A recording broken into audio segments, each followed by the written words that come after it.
أعوذ بالله من الشيطان الرجيم بسم الله الرحمن الرحيم لقد أرسلنا نوحا إلى قومه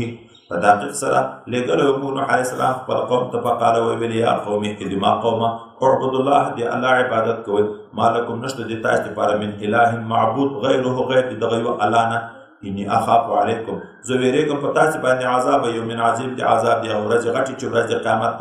قال الملأ ګوره دا څو انبیا واقعي خدای په ذکر کوي د هر نبی په مقابل کې د قوم مشر مقابله ته پورته شوی ځکه چې اصلاح چې د نفس نه وي څومره چې دنیا ډېرېږي تکبر زیاتېږي څومره چې قدرت ډېرېږي تکبر زیاتېږي او متکبر ذات لوی متکبر وایي دا ده چې تکبر علی الله وعلى الرسول کوي چې الله او رسول ته غاړه کوي تر ټولو نه لوی متکبر دا اتفاقي کافر ده څوک دومره تکبر کوي چې ایمان خو لري د الله او د رسول خبر خو مني خو د انسان خبره نه مني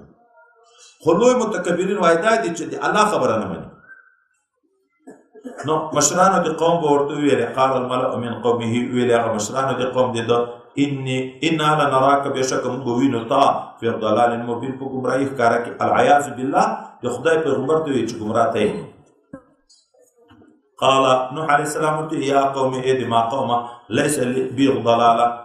فما كي اسكم بگمراهي نشتا ولكن رسول من رب العالمين لكن زچيم رسول يم لطرف رب مخلوقاتنا وبلغكم رسالات ربي رسول زتاس ته پیغامونه در رب خپل وانصح لكم او زنصحتكم تاسو ته د تاسو لپاره خیر خوایم واعلم من الله زپویم د الله د طرف نه په وحی سره ما په هغه څه لا تعلمون چې تاسو علم نه لرئ که ایمان نه راوړئ به جهنم ته ځئ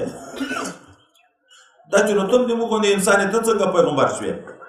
دی ورته او عجبتم آیا تاسو تعجب کوئ ان جاءکم ذکر من ربکم دا خبره چې راغی تاسو ته وحی نصیحت له جانب د رب د تاسو نه علی رجل په یو سړي منکم د تاسو نه چې ځئ دا څه د تعجب خبره ده چې په انسانانو کې ولې پیغمبر راځي ولې د انسانانو کې د نور فرقونه وینې کړه دا ولې یو مور دی یو مسکین ده یو جوړ دی یو مریض ده یو ښایسته ده یو بدرنګ ده تفاوت شته په انسانانو کې که نشته چې ظاهري تفاوت منئ نو معنوي تفاوت ولې نه منئ لینذرکم چې تاسو وویرئ ولتتقوا د دې دپاره چې تاسو پرهیزګاران شئ ولعلکم ترحمون او د دې دپاره چې په تاسې رحم وکړی شي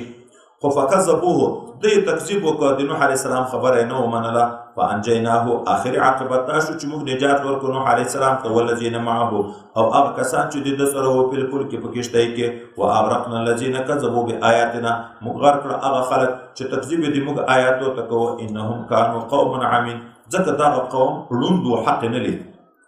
نوره به تفصیلي خبره بیا په بل ځای کې راځي دغه عقیده